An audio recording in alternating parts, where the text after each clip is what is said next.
Muy buenos días, estas son las claves de la mañana. El INE modifica reglas para aspirantes al Poder Judicial. Modificarán dictamen de la Ley de Telecomunicaciones en el Pleno del Senado. México comparte datos con Estados Unidos para operativos fronterizos. El PAN exige esclarecer choque del buque Cuauhtémoc en Nueva York. Rubén Moreira alerta sobre el aumento de desapariciones y violencia política. Ramírez Cuellar rechaza impuesto a remesas. Piden prohibir uso de animales en turismo mexicano. Puebla reforzará seguridad con patrullas de alta tecnología. El Banco de México prevé menor tasa sin comprometer control inflacionario. Y además, la visión global, el radar empresarial, los mercados, más noticias y aún mucho más. Hoy es lunes 19 de mayo de 2025 y aquí comenzamos.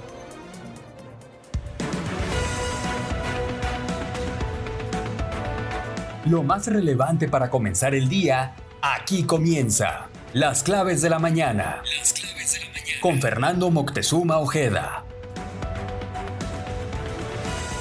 A tan solo 2 semanas de la elección para renovar a más de 880 jueces, magistrados y ministros del Poder Judicial, el Instituto Nacional Electoral ajustó las reglas para las y los candidatos en respuesta a una sentencia de la Sala Superior del Tribunal Electoral del Poder Judicial de la Federación. La modificación principal permite que en foros, mesas de diálogo y encuentros entre candidaturas se puedan emitir llamados explícitos al voto y utilizar elementos de propaganda antes restringidos. Se prohíbe que estos eventos sean organizados por dependencias responsables de programas sociales con entrega directa de beneficios, así como la participación como moderadoras de servidoras públicas y servidores públicos, me quiero imaginar, vinculadas a estas áreas, incluyendo las llamadas servidoras de la nación.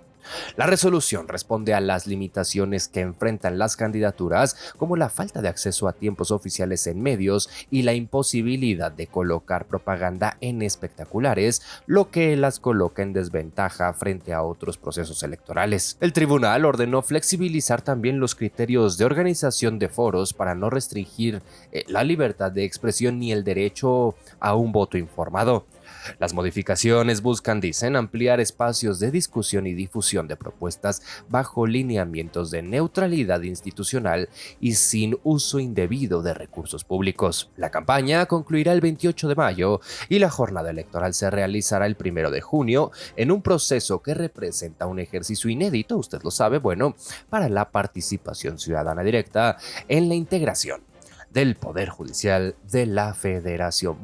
¿Y quién aprobó estas leyes? ¿Quién lo hizo tan mal? Y por su parte, el senador Javier Corral anunció que el dictamen de la Ley de Telecomunicaciones y Radiodifusión será modificado mediante una gran reserva al presentarse ante el Pleno del Senado de la República, permitiendo incluir cambios, adiciones o supresiones para garantizar la libertad de expresión, respetar la soberanía nacional y ofrecer certidumbre a concesionarios y pequeños operadores. La votación aún no tiene fecha definida y podría realizarse en un periodo extraordinario o en el siguiente periodo ordinario previsto para septiembre. Mientras tanto, continúan los foros y conversatorios con especialistas, concesionarios y representantes de la sociedad civil para enriquecer la ley. La reserva se justifica en múltiples planteamientos escuchados durante estos espacios que ya han tenido eco en la Presidencia de la República. El presidente de la Comisión de Radio, Televisión y Cinematografía, José Antonio Cruz Álvarez Lima, destacó que el trabajo legislativo incorpora las visiones de expertos, medios públicos, académicos y defensores de las audiencias para lograr una legislación equilibrada e incluyente, adecuada al entorno digital. En los conversatorios, David Pizaña, de la Asociación de Internet MX, sostuvo que los servicios digitales requieren un marco normativo específico distinto al de radio y televisión, dada su naturaleza técnica y económica. Federico González Luna propuso corregir las fallas del Instituto Federal de Telecomunicaciones, abordando la regulación de operadores preponderantes, el control de precios del espectro y evitar regulaciones excesivas para que la radiodifusión compita con los servicios digitales. Luis Miguel Martínez, de la Asociación Nacional de Proveedores de Internet Inalámbrico, resaltó la importancia de proteger a pequeños operadores que han contribuido a reducir la brecha digital en las zonas remotas. Finalmente, la iniciativa continúa en revisión y retroalimentación, con el compromiso de que las modificaciones respondan a las necesidades actuales del ecosistema digital y comunicativo del país. Y en tanto, vamos a dar un vistazo al mundo.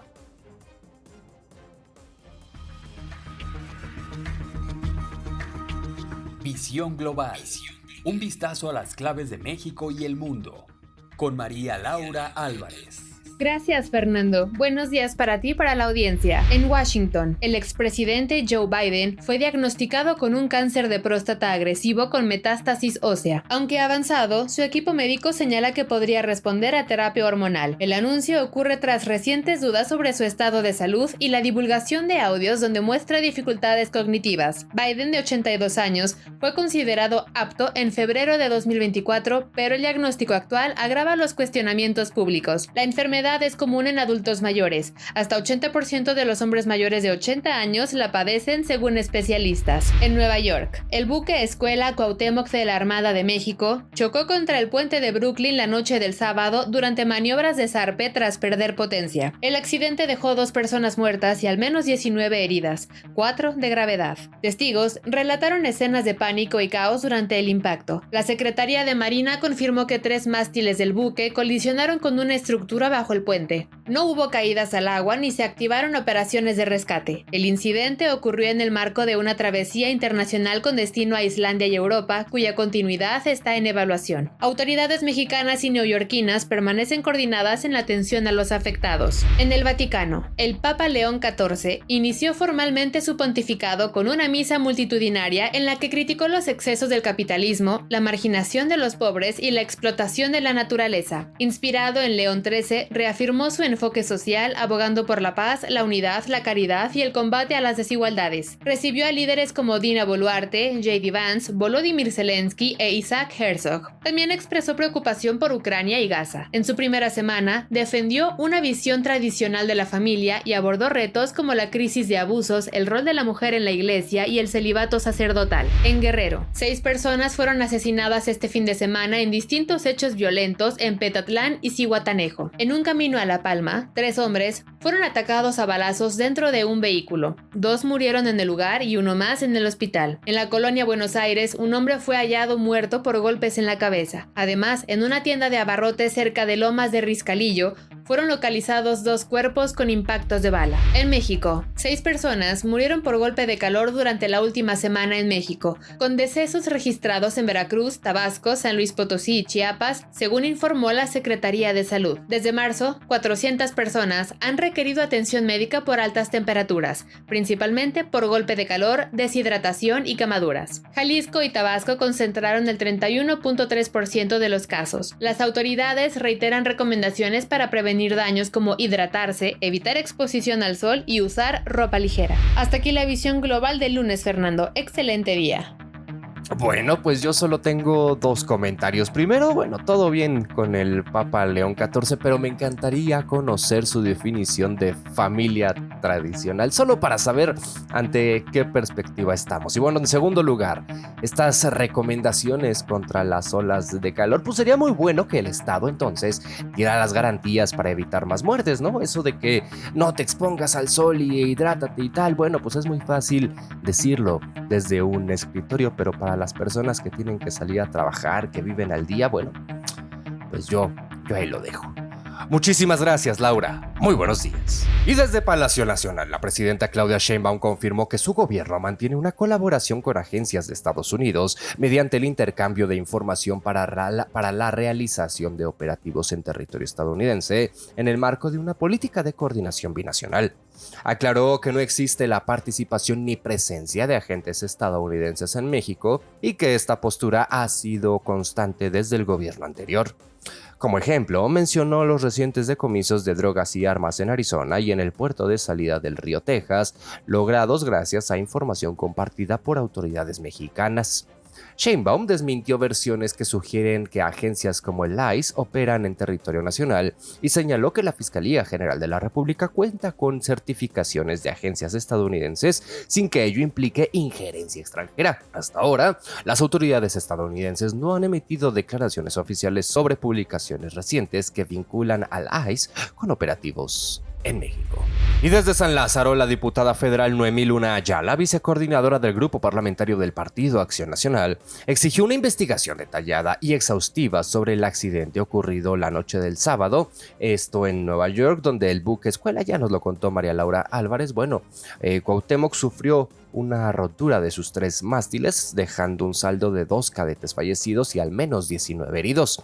Luna Ayala solicitó a Claudia Sheinbaum, en su calidad de jefa suprema de las Fuerzas Armadas, un informe preciso sobre el estado actual del personal, las unidades y la infraestructura de estas embarcaciones, ante la presunción de que el siniestro pudo originarse por una pérdida de potencia, posiblemente relacionada con la falta de mantenimiento. El buque, con 43 años de operaciones, no habría tenido una revisión estructural mayor desde, escuche usted, desde 1995, hace 30 años. Bueno, la legisladora también cuestionó la presencia en la embarcación de personas vinculadas a Morena Nueva York, quienes supuestamente promovían temas legislativos sin que se hayan aclarado estas circunstancias. El accidente afectó el puente de Brooklyn, que sufrió daños estructurales menores y fue reabierto tras la inspección. Finalmente, Luna Ayala criticó la opacidad en el uso del presupuesto público para el mantenimiento de infraestructura y lamentó la ausencia de un organismo como el INAI que garantice la transparencia en estos temas. Mientras tanto, bueno, vamos al radar empresarial. Radar empresarial. Lo más relevante de la iniciativa privada.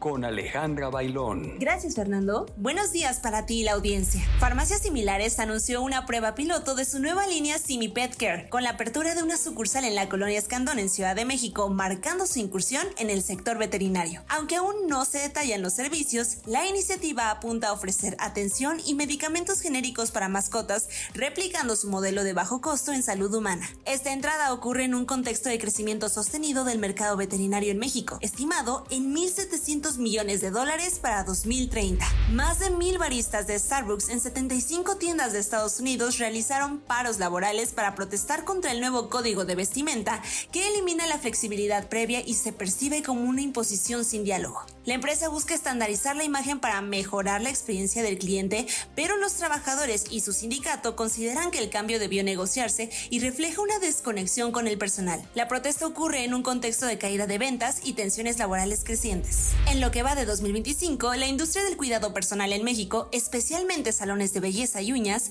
enfrenta una fuerte desaceleración por la falta de recuperación económica. Según el INEGI, el consumo de servicios crece apenas 0.3% y sectores como peluquería reportan ingresos de 30 a 70% menores. La inflación y la cautela del consumidor han desplazado servicios decorativos por básicos. El 73.9% de quienes laboran en ese sector son mujeres, con ingresos promedio de $5,300 mensuales. Promociones y ajustes operativos no han sido suficientes para revertir la caída. La estética hoy refleja la incertidumbre económica. Hasta aquí lo más destacado del mundo empresarial, Fernando. Excelente día. Bueno, pues sí, a ver, es que pues, las cosas no están...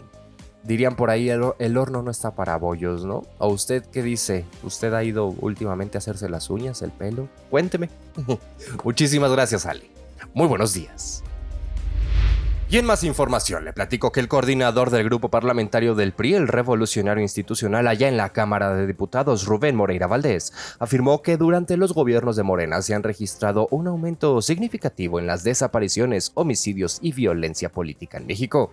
De acuerdo con cifras oficiales y de organismos independientes, el país enfrenta actualmente un promedio diario de 40 personas desaparecidas, es decir, un incremento del 170% respecto al sexenio de Enrique Peña Nieto, cuando la cifra era de apenas 15 casos diarios.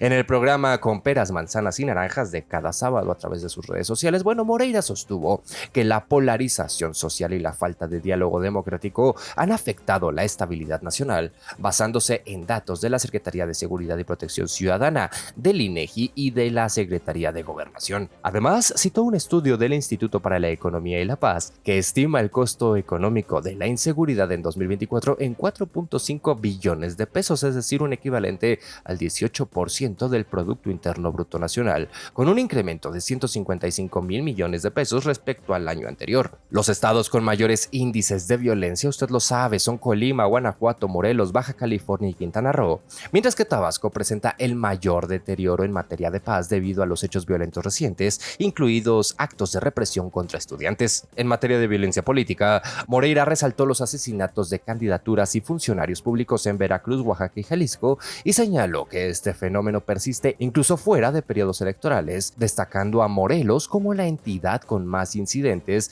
según el abogado Miguel Ángel Zulup. Este último mencionó un informe de Integralia que documenta al menos 104 incidentes de violencia política, incluidos 50 homicidios, y acusó al gobierno de minimizar la gravedad del problema. Por su parte, el economista Mario Di Costanzo subrayó que el incremento en el costo económico de la inseguridad refleja no solo la pérdida de vidas humanas, sino también un impacto profundo en la economía y la política del país, demandando atención urgente. Y por su parte, el diputado Alfonso Ramírez Cuellar, el vicecoordinador de Morena allá en la Cámara de Diputados, reconoció la decisión del Congreso de Estados Unidos de rechazar una propuesta para aplicar un impuesto del 5% en remesas enviadas por personas migrantes, esto al considerar que habría representado una doble tributación sobre los ingresos ya gravados. Destacó que el gobierno de México y distintos legisladores, incluido el mismo, se opusieron a la medida por su impacto negativo en millones de familias que dependen de estos recursos. Señaló que las y los migrantes mexicanos ya cumplen con sus obligaciones fiscales en Estados Unidos,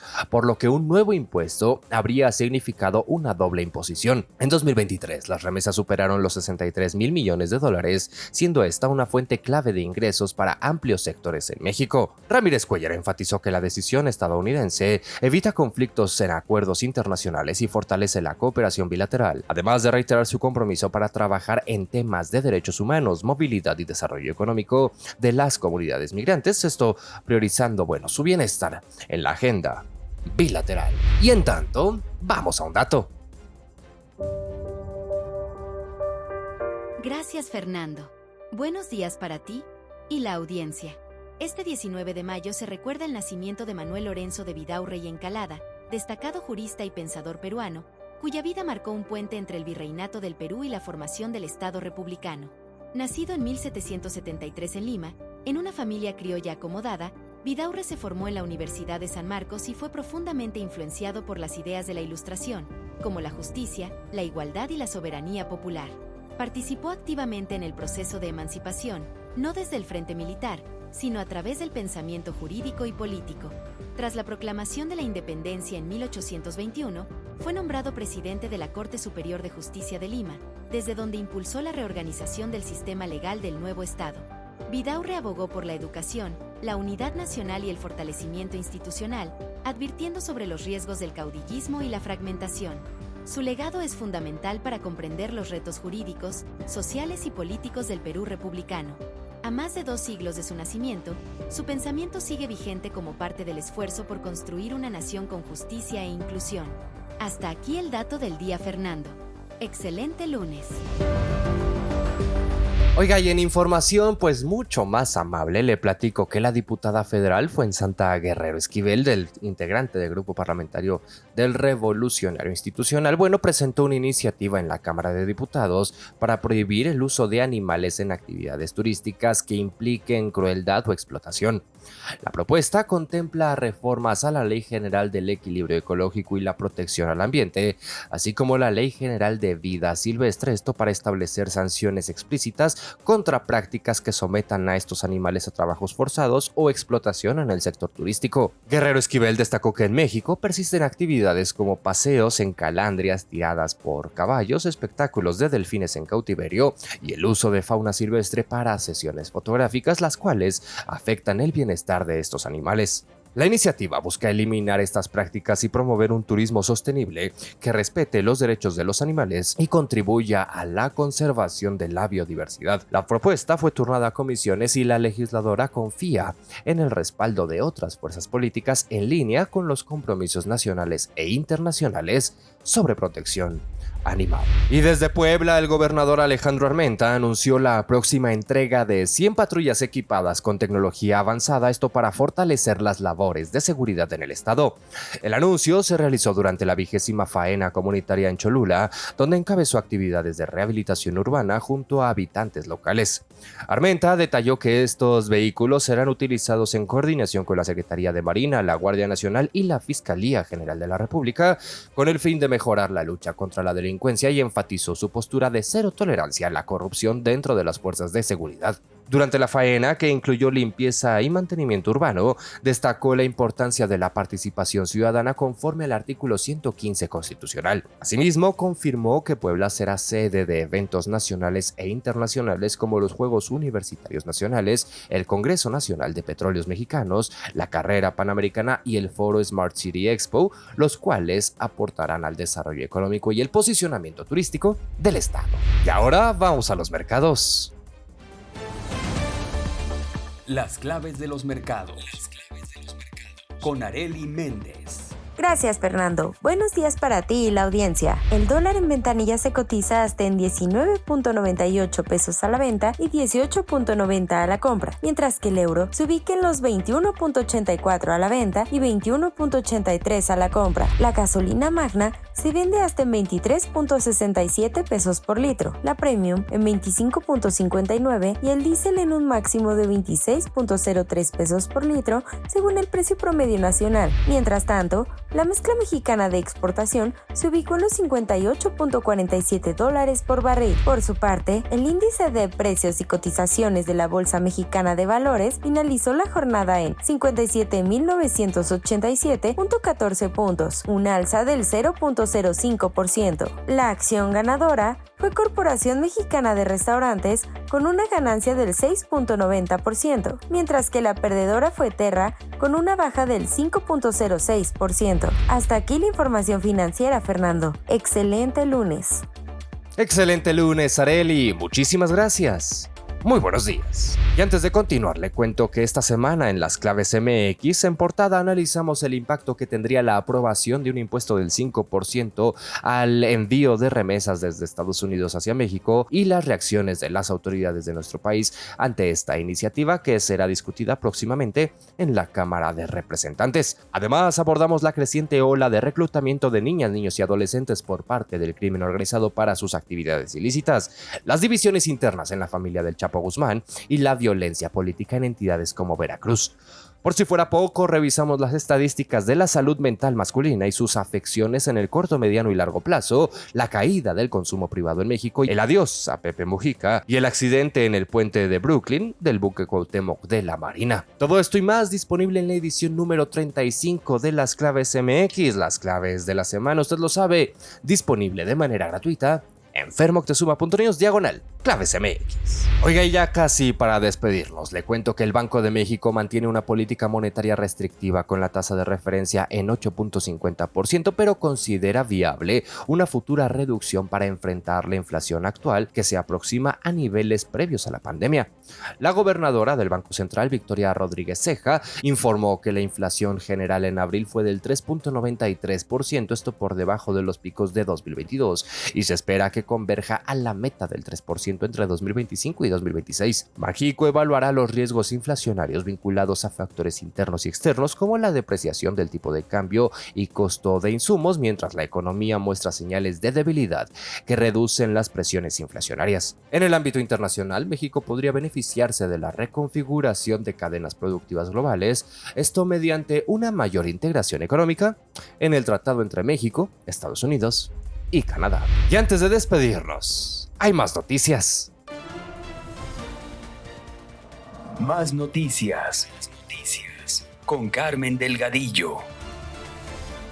Gracias, Fernando. Buenos días para ti, la audiencia. El rector de la UNAM, Leonardo Lomelí, destacó que el profesorado debe estar al centro de toda reforma institucional. Reafirmó el compromiso de dignificar sus condiciones, promover su formación y defender la autonomía universitaria al conmemorar el Día del Maestro y la Maestra. En México, las búsquedas para eliminar redes sociales aumentan en verano. En julio crecen 18.3% para Facebook, 14.3% para Snapchat y 9.2% para WhatsApp. La tendencia refleja un deseo de desconexión digital, mayor privacidad y equilibrio durante los meses más calurosos. Google identificó 4 patrones clave del consumidor mexicano en 2025: búsqueda de información potenciada por inteligencia artificial, consumo rápido de contenido, aumento en streaming y compras inmediatas desde plataformas digitales. Marcas como Banco Azteca y Samsung optimizan estrategias con inteligencia artificial y YouTube. YouTube Premium Lite llega a México por 99 pesos al mes, ofreciendo video video sin anuncios en la mayoría de los contenidos, excepto música y shorts. Disponible para móviles, laptops, televisores, es una opción más económica frente a YouTube Premium, que incluye funciones adicionales para música. La CFE afirma que la nueva ley de telecomunicaciones en México busca reducir el precio del Internet y eliminar al IFT, repartiendo sus funciones en varias dependencias. Facilita la competencia, amplía el acceso a infraestructura y reconoce a radios comunitarias,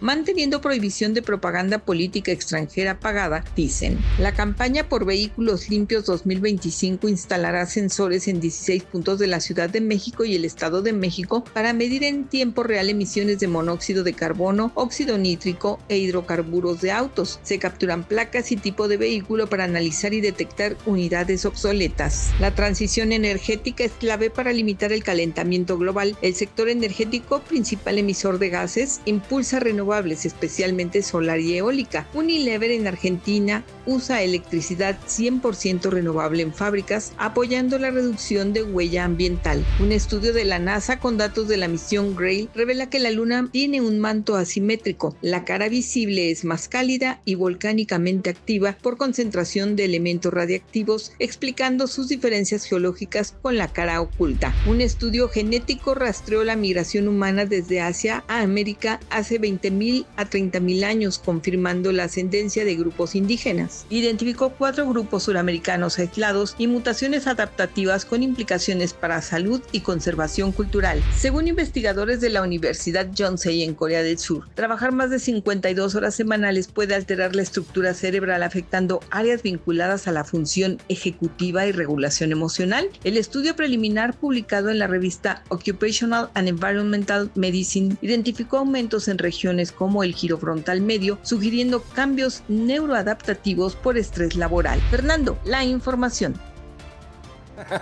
Bueno, ¿y qué pasará con los que trabajamos más de 100 horas a la semana? En fin, muchísimas gracias, Carmen. Muy buenos días.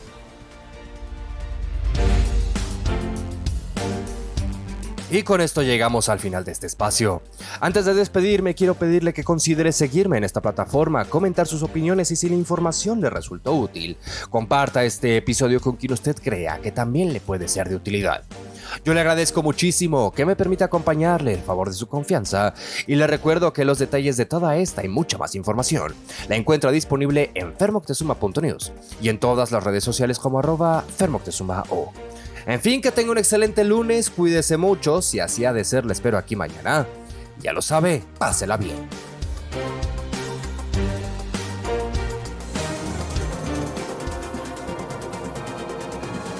Ahora sabes lo que necesitas para comenzar tu día. Esto fue Las Claves de la Mañana, presentado por fermoctezuma.news.